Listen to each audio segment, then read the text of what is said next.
Hi, kamusta po kayo? Eto, nalalamig na naman dito at negative 4 na naman ngayon. Pero meron po akong appointment. Lumabas na lang muna ako dahil maga ako dumating sa appointment ko. 1:30 pa naman. At ngayon ay ano oras na ba ngayon? I think wala pang alauna. No? So sabi ko, live muna tayo. No? Para hindi masayang ang oras. Kasi mamaya naman, sunod-sunod po appointment ko. Meron akong 1:30. Meron akong 4 o'clock, no? Pero malalayo ang biyahe, so talagang magagahol ang oras. Anyway, pag-usapan po natin ngayon, itong video ni Dean Chase na lumabas na naman. Kung maalala nyo, nakilala natin si Dean Chase kasi siya yung Pilipino na una-una nagsabi na nung namatay yung tanto ko, kasama si Lisa Araneta Marcos, no? Now, kung matatandaan nyo, ay naging laganap yung usapin tungkol dito sa pagkamatay ni Tantoco at ano kaya ang kinalaman ni Liza Araneta Marcos. Marami nagsasabi na kaya daw namatay kasi tinangkang itago yung overdose nga ni Tantoco at hindi rin-report sa authorities.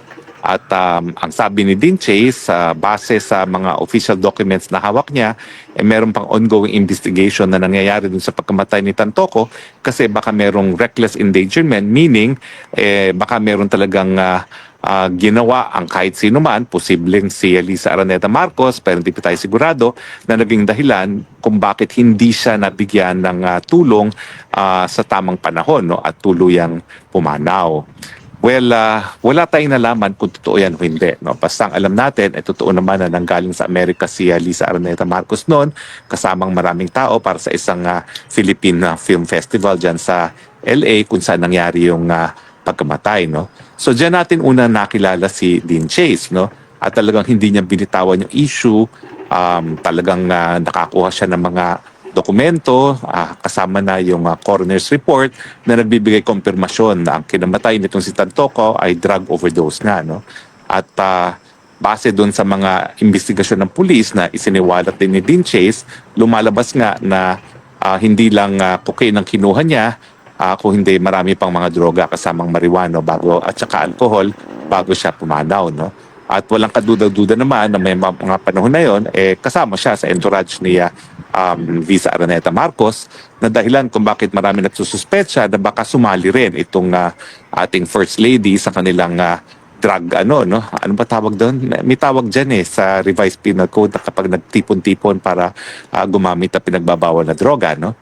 Now, nung una nakakakuha ng dokumento si Dean Chase pero dumating ang punto na may mga Asian-looking men daw na nagpunta dyan sa Beverly Hills Police Department at mula nun ay naging classified na yung investigasyon. No? At hanggang ngayon, hindi pa natatapos ang investigasyon, bagamat nagkaroon na ng confirmation ang coroner nga na ang kinamatay nitong si Tantoco ay drug overdose ng cocaine. No? Ngayon, matapos itong exclusive ni Dean Chase, meron na naman siyang linabas na exclusive. Ito nga si Tubig. Alam niyo naman yung si Tubig, no?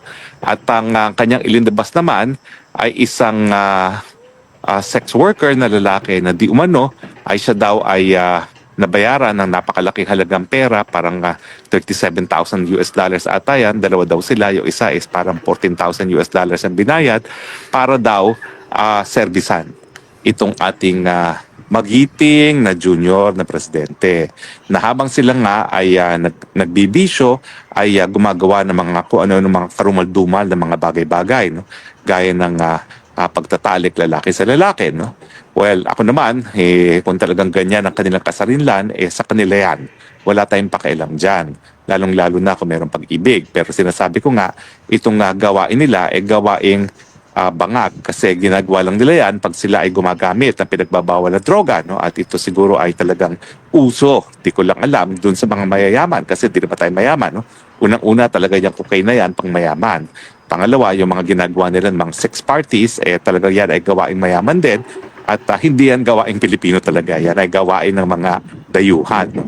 So anyway, ang sumunod na exclusive ni Dean Chase ay itong testimonya nga na isang sex worker na lalaki na di umano siya ay nakipagtalik dito kay Bangag, no?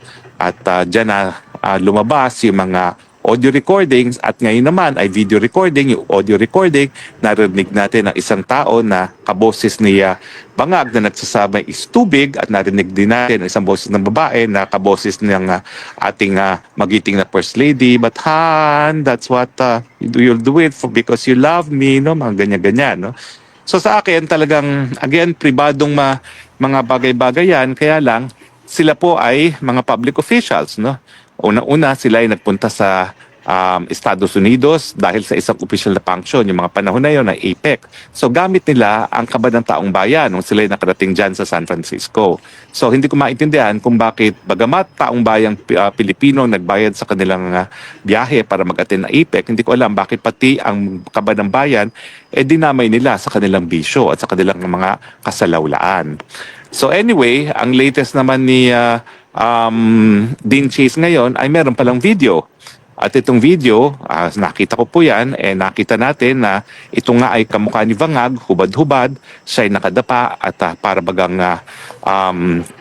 nandun din si Tubig, pero itong si Tubig ay hindi pinakita, siya ay tinanggal sa picture dahil nga pinoprotektahan ang kanyang identity dahil nagtatago na nga itong si Tubig dahil nga sa kanyang pagsasalita lumalabas na talagang iba ang tripping ng ating presidente. Isipin na lang natin yan. Hindi bali talaga kung yan ay kasarinlan, no? Pero sa tingin ko yan ay tripping lamang, no? Tripping na talagang nangyayari kapag sila ay nasa impluensya ng pinagbabawal na droga. So ngayon, siyempre, marami sa atin ay nasusukan na naman. Ako talaga, ang aking tingin dyan, kung sa laula mga buhay nila, balat sila dyan. Ang sa akin lang, bakit nga nila ginamit ang pera ng taong bayan kung sana sila ay hindi mga swelduhan ng taong bayan at kung hindi sana taong bayan ang nagbayad ng kanilang gastos papunta ng Amerika at nakikita naman natin na bilyon-bilyon talaga ang ginagastos nitong si Marcos Jr. pag siya ay nagbabiyahe papunta ng ibang bansa. Sana naman kapag ganyan at gastos sila ng taong bayan, gawin naman nila lahat ng ginagawa nila sa ibang lugar ng mga opisyal lamang at hindi yung mga pang-personal na mga bagay. So sa akin, ang objection ko po dyan, hindi doon sa kasarinlan. Ang objection ko po dyan doon sa malversation of public funds yan kasi dinulustay nila yung pondo ng bayan dahil sa mga magastos nilang mga biyahe sa abroad at sa kanilang kasalawlaan, ang ginagamit nila ay pera ng taong bayan na mali. Dahil mayroon na naman sila mga nakaw na yaman, no? Mula pa ng panahon ng tatay niya. Ba't hindi niya gamitin ang personal niyang pera? Di siya ay mag-leave at siya mag-abroad at doon siya kumuha ng mga tubig. Kung gusto niya, nagamit ang pera niya. No? Bagamat hindi mo alam kung may sariling pera yan kasi ni minsan man hindi nagtrabaho yan. Hindi po ever nagtrabaho yan bukod sa pagiging politiko, no? At hindi po yan nagkaroon ng trabaho sa pribadong sektor. Sino naman ang kanyang ang mag-i-empleo sa kanya ay wala nga siyang college degree, no? Hindi naman niya natapos ang college degree. Kaya nga tayo nabudol at miski walang college degree talagang hinalal na naman natin pangalawang pangulo na walang college degree, no? At yung unang pangulo na impeach at napilitang mag-resign sa opisina at sana nga itong pangalawang pangulo na wala na namang college degree ay hindi na magtagal, no? So sa akin, ang objection ko po, wag naman pong gawin ang mga salawlang bagay gamit ang pondo ng bayan. Lalong-lalo na ang pangunahing problema ngayon ng ating mga kababayan ay hindi lang ang walang tigil na pagtaas sa presyo ng bilihin, kung hindi ang kagutuman. Habang nagugutom mga Pilipino, sana po yung pondo ng bayan gamitin na lang para nga maibsan yung problema ng kagutuman, maibsan ang problema ng kahirapan. At wag na sanang gamitin sa mga bisyo at sa mga kasalawlaan. Kasi yung binayad nila doon sa sex professional na yan, kung totoo man, ay napakalaki. At hindi ko naman maisip yan na galing talaga sa kanilang bulsa yan. Galing yan sa confidential fund at saka doon sa travel budget ng presidente. Kasi ang travel budget ng presidente, bagamat yan po ay naka-itemize, pipirmahan lang yan at sasabihin nga na it was for a public purpose. Lalong-lalo na kung intelligence fund yan or confidential fund. So tingin ko itong incident Tubig magpapakita kung paano ginagamit ni Bangag ang kanyang confidential fund. Ulitin ko po ang confidential fund kasi hindi kinakailangan ng resibo. Kinakailangan lang dyan certification na ginamit yan for a public purpose. Ano naman ang public purpose na ikaw ay kukuha ng tubig para sa iyong kasalawlaan? Hindi po yan public purpose. At sigurado naman po kung sa laki ng Intel Fund, confidential fund, hindi bababa po yan sa 5 bilyon kada taon. At ngayon, umabot pang ata ng 12 bilyon kasi daw dahil sa ASEAN Summit na gagawin. No? Ang tanong ko nga kami naman nung panahon ni Duterte, nag-ASEAN Summit naman, wala kaming 12 bilyon na ginastos dyan. No? And yet, bonggang-bongga, nahangang-hanga, pati si Trump. No? Walang tao na nag-attend ng ASEAN Summit nung panahon ni Tatay Digong na hindi talaga nabonggahan. Hindi po 12 billion yun, ha? Yan po ay ewan ko kung umabot pa yan ng kalahating bilyon. No? Sa tingin ko po hindi papayag si Tatay Digong na gumastos ng napakalaki para dyan sa pagpupulong lamang ng ASEAN. So ang mensahe natin, itigil po ang pagsasalawla ng kaban ng bayan, itigil ang paglulustay ng confidential fund ni Bangag Jr., lalong-lalo na kung ito nga ay popondohan lamang ang mga kasalawlaan.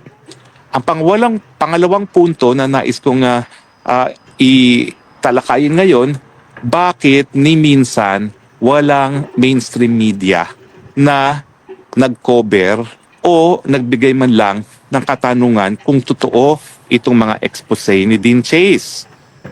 Pati po yung issue ng anong ginagawa ni Liza Araneta Marcos sa patay ni Tantoco, yan po ay hindi talaga dinadala ng mainstream media. Well, kahapon lang po tayo ay nag-discuss, no? At ang sabi ko nga ay bagamat di umano meron tayong malayang mga pamamahayag ngayon sa panahon ni Marcos Jr., hindi kagaya ng panahon ni Marcos Sr., sa katotohanan wala rin po talagang malayang pamamahayag. Bakit? Kasi ang panunupil po ibang klase. Ang ginawa, binili ni Tambaluslos halos lahat na ng media platform. At yung mga media platform na hindi nila hawak, pag-aari ng tycoon, pag-aari ng mga politiko na malapit sa kanila. For instance, no, ang Inquirer sa Romualdez na yan, yung Times Group sa Romualdez na yan, yung ABS-CBN, yung 630 at saka yung Prime something, Romualdez na yan. Yan nga yung korporasyon kung saan umuupo yung isang attorney Paras, no, na representante ni Martin Romualdez. Tapos, syempre, may mga iba namang mga media na hindi pag-aari ng mga Marcoses, GMA. Pero, one major stockholder dyan sa GMA ay isang napakalapit na kaalyado ng mga Marcoses, mga Dwabit, no? Hindi naman na mapapagkakailayan na panahon pa ni Marcos ay talaga malapit na sa kanila. So, ibig sabihin, yung panunupil ng media, ibang pamamaraan ang ginamit. At ito ay doon sa pag-aari ng media. Siyempre, pag ikaw ang may-ari, makukontrol mo kung anong ilalabas ng media. At hindi ako nagtataka kung bakit ang ABS-CBN dati na banat-banat sa gobyerno, ngayon hindi na bumabanat. At hindi man lang kinocover itong issue ng tubig. Bakit ba sa tingin ko dapat i-cover yan? Una-una, newsworthy. Kasi siyempre, ang gawain ng presidente, bagamat meron siyang pribadong buhay, kapag naman siya ay nasa isang official trip abroad, lahat ng gagawin niya doon ay opisyal. Ibig sabihin, lahat ng ginagawa niya sa isang biyahe na binayaran ng taong bayan ay open to public scrutiny. At ang tanong, bakit niya ginagawa yung ganyang kasalawlaan? Uulitin ko po kung talagang kasarinlan niya yan, maintindihan natin. Pero miski yan ay kasarinlan niya, alam naman natin na pati yung mga pagtatalik ay hindi dapat ginagamit lamang para mapabuti pa yung karanasan pag ikaw ay nagtitripping. Naintindihan natin yan kung yan ay isang kabahagi ng tamang relasyon. No? Kaya nga po tanggap ang kaparehong kasarinlan na relasyon, lalong-lalo na kung ang pundasyon naman yan ay pag-ibig. Hindi naman po yan tanggap kung yan ay para lamang sa tripping. Na mukhang yun ang sinasabi ni Mr. Tubig, no? Na yung kanilang mga sex parties ay tripping-tripping lamang. At yan ay talagang hindi katanggap-tanggap, lalong-lalo nga na yan ay kabahagi ng official function ng ating presidente. Alam mo, sa akin nung nakikita ko yung larawan na yon, na nakadapa siya at siya ay nagpapasalawla, ang naiisip ko lang is parang ang presidente kasi, siya yung simbolo pa rin ng soberenyang Pilipinas. So parang nagpapasalawla itong si Marcos Jr., nakakalimutan niya na siya yung personifikasyon ng bansang Pilipinas. Pinapasalawla niya yung bayan, gaya ng pinapasalawla niya sa Estados Unidos sa pamamagitan ng pagbibigay ng ating teritoryo para gamitin sa mga digmaan na wala naman tayong kinalaman. Diba? Ganyan din ang ginagawa nga niya sa larangan ng panlabas na relasyon. Sinasalawla niya yung bayan gaya ng sinasalawla niya yung kanyang katawan dahil lamang sa bisyo. At ang tanong ko ngayon sa mainstream media, hindi ba kayo naaabala na dahil kayo ay pag-aari ng mga Marxist, ng kanilang kamag-anak, ng mga kanilang mga supporters, ay nababaliwala na nyo yung inyong trabaho na ilabas ang katotohanan. May karapatan ang taong bayan malaman kung ano ang ginagawa ng pinakamataas na opisyalis ng bayan sa isang opisyal na biyahe sa abroad kapag siya ay nasa abroad. At may kinalaman yung kanyang mga pinagagawa, mga bagay-bagay doon sa kanyang pananagutan sa taong bayan bilang isang halal ng bayan na pumunta sa isang biyahe na binabayaran ng taong bayan. Hindi po natin po pwedeng sabihin na this is an instance na isang public personality ay merong pribadong buhay. Wala pong pribadong buhay kapag yung bagay na yon ay ginawa sa isang official trip, kaya nga official trip. So lahat ng ginagawa niya doon ay official at merong pakialamang taong bayan para tanungin bakit mo ginagawa yan sa isang official trip na binabayaran ng taong bayan. At dahil po dyan, yan ay newsworthy. At ang tingin ko, yung hindi pagtalakay ng mainstream media dito sa too big issue ay isang pagtataksil sa propesyon ng mga mamamahayag. Dahil kaya nga natin binibigyan ng pribilehiyo ang mga mamamahayag na magkaroon ng malayang pamamahayag dahil importante sa ating malaman ng katotohanan. Pero dahil sa pag-aari ng mga kumpanya, ng mga nagbibigay ng balita sa atin, talagang nagkakaroon tayo ng censorship na ibang klase doon sa ginawa na censorship ni Marcos Sr. Kung ang ama niya talagang isinarado ang mga media, itong Marcos Jr. ang censorship naman sa pamamagitan ng pagbibili ng pag-aari ng mga mass media para makontrol kung ano ang i-report ng media. At sa akin, yan po ay kaparehong censorship. Dahil yan po ay kaparehong sinusupil ang katotohanan sa taong bayan na hindi dapat nating payagan. Dapat siguro magkaroon talaga tayo ng batas na linilimita ang pag-aari ng mass media pag ikaw ay nasa larangan ng politika. At sa tingin ko, yan po ay valid exercise of police power dahil kapag hindi naman natin napanatiling independyente ang ating mga mamamahayag, syempre po, nagiging hostage at nagiging mailap ang katotohanan at kapag hindi alam ng taong bayan ang katotohanan, hindi sila makakagawa ng mga tamang opinyon na nagdudulot o nagsisimula ng tamang mga hakbang na ginagawa ng suberenyong taong bayan gaya ng pagpapatalsik sa pwesto ng isang responsableng presidente gaya ng ating presidente ngayon. Ako po, wala akong pakialam sa kasarinlan. Ako po, nagagalit sa expose na isiniwalat ni Dean Chase kasi siya po nung panahon na yon ay nasa Amerika gamit ang kaba ng taong bayan para sa isang official trip para mag-attend ng APEC at dahil po dyan, lahat ng ginagawa niya ay opisyal. Wala po siyang personal na gawain sa isang official trip. At alam ko po na ang kanilang ginastos para sa kanilang bisyo ay galing din sa kaban ng bayan. Kaya ako po ay nagagalit dahil yan po ay paglustay sa kaban ng bayan at siyempre po pag-abuso sa tiwala na ibinigay sa kanya na bilang isang presidente, siya ay magiging simbolo ng ating soberenyong bayan na bibigyan niya ng respeto ang pagiging soberenyo ng bansang Pilipinas at dahil siya ay nagpapasalawla, sinasalawla niya ang pagiging soberenya ng bansang Pilipinas, gaya ng sinasalawlangan niya ang ating panlabas na relasyon sa pagbibigay sa mga dayuhan ng ating teritoryo para magamit sa digmaan nang wala naman tayong kinalaman. At muli po aking mensahe, hanggang kailan natin papayagan itong presidente itong salawlain tayo? Yung kanyang pagsasalawla sa kanyang katawan, sinasalawla po ang buong sambayan ng Pilipino. At siyempre ang tanong ko sa media, kailan nyo naman gagampanan na inyong katungkulan? Ang nangyayari po ngayon, pagka kayo nananahimik dahil kayo pag-aari lamang ng mga Marcoses at kanilang mga kamag-anak, kayo po ay pumapayag na kayo din ay mag-censor dahil sa pamamagitan ng kanilang pag-aari ng mass media na itatago po nila ang katotohanan. Mabuti na lang po, merong social media. Mabuti na lang po, may teknolohiya. So supilin man nila ang katotohanan, lumalabas at lumalabas pa rin. Dahil nga po ngayon sa internet, Facebook, YouTube, at iba pang mga medium na nagbibigay ng katotohanan sa ating publiko. So dalawa po kay aking mensahe sa taong bayan, magalit na po tayo ha? Kasi hindi po pribado yung ginawa ni Marcos Jr. na nagpapasalawla.